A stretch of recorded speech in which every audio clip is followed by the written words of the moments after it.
When are you intending to have sufficient firefighters to fully crew all of your appliances as they should be? So I'm pleased to report that right now we are at full establishment for our whole-time firefighters. So our whole-time firefighters are, you might consider as the traditional firefighters based at stations like this, where they work a shift and they also carry out community safety activities when they're not undertaking life-saving or response activities, and they also train a huge amount as well to keep themselves current.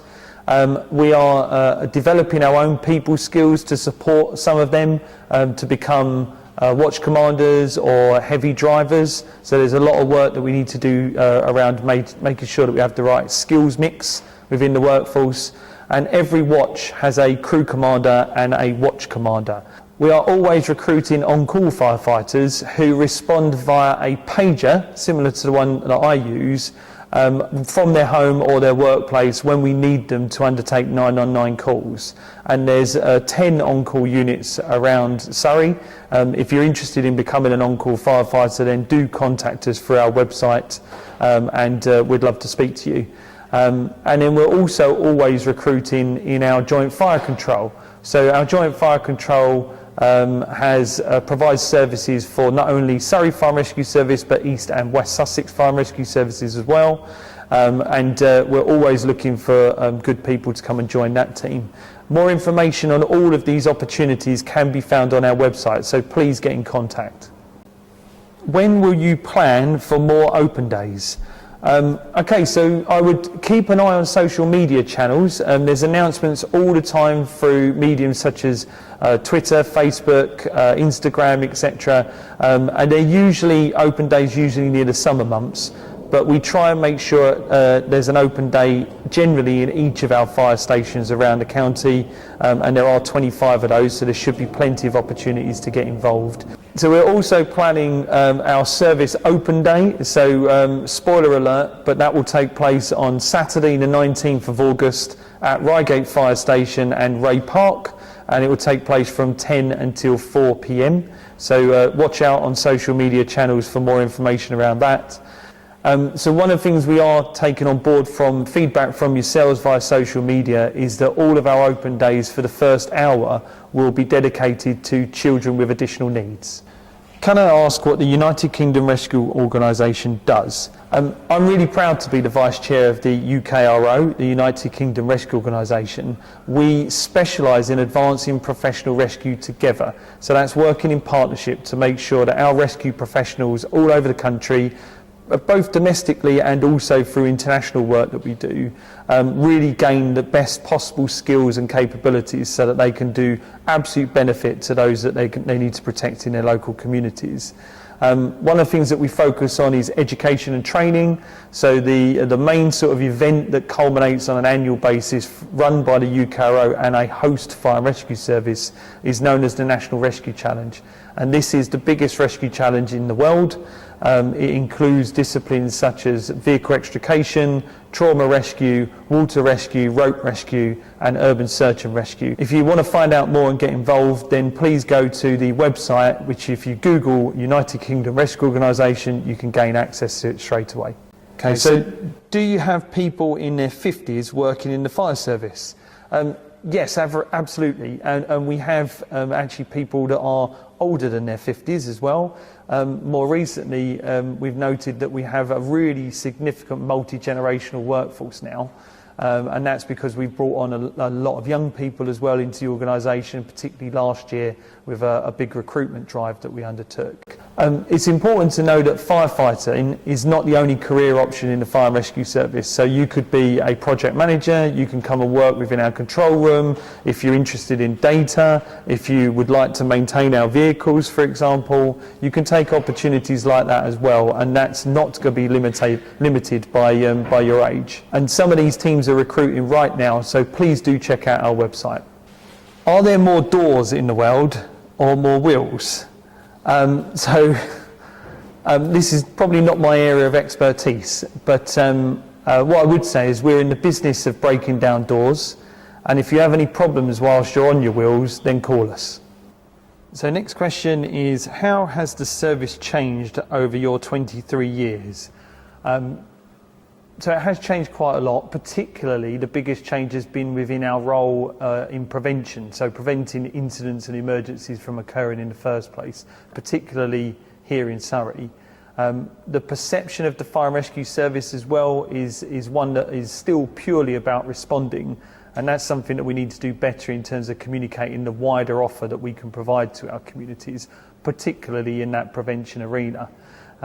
The community survey that we've just recently done and has just concluded, and we're just going through the results of, is going to be really useful for us to understand what your expectations are and what your needs are from a fire and rescue service in the future, and we will be looking to factor that into all of our plans moving forward. Also, I suppose one of the biggest changes has been the type of incidents that we attend. So when I first started, it was quite a conventional, fires, road traffic collisions, and then that's evolved over time. The skills breadth that we've needed to develop is really significant. And I always use the analogy of sinkholes we weren't aware of, we didn't necessarily exist beforehand, or when the first one of those happened, it's likely that a fire and rescue service out there was included in the initial response. And it's those sort of challenges when you're dealing with incidents for the first time that really do a good test of the skills and training and the expertise that the fire and rescue service can bring to an incident. So I'd say that's a lot about what's changed within the fire and rescue service, definitely over the last 23 years.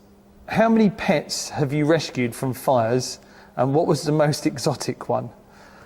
So I haven't really taken a tally of the animals that I've rescued, and I don't really have an exotic one to relay. I do have one about a swan. We got called out to rescue a swan that was behind a fence, and swans need a little bit of a run up in order to take off, and unfortunately, because they were trapped behind the fence, they couldn't get that run up. So we were called by a member of the public to retrieve the swan from behind the fence. So we all drew straws as to see who was going to go behind the fence and rescue the swan. I was one of the lucky ones that didn't have to personally do it, but one of our colleagues went behind the fence in order to grapple, in order to get hold of the swan, to try and remove it from behind the fence. And in the process, having forgotten obviously to change in our personal protective equipment, put the visor down to protect their eyes. Rightly so, but obviously with it being mirrored, the swan thought that it was then having a grapple with another swan. So it became quite agitated. Once my colleague had managed to get control of the situation, and this is where my involvement came in, I was then able to take hold of the swan and make sure that they were pleasantly deposited into the nearby watercourse so that they could take off and go on their merry way. Last year was bad for wildfires and heathland fires, possibly getting worse because of climate change. What are the future challenges for the service because of or in addition to climate change?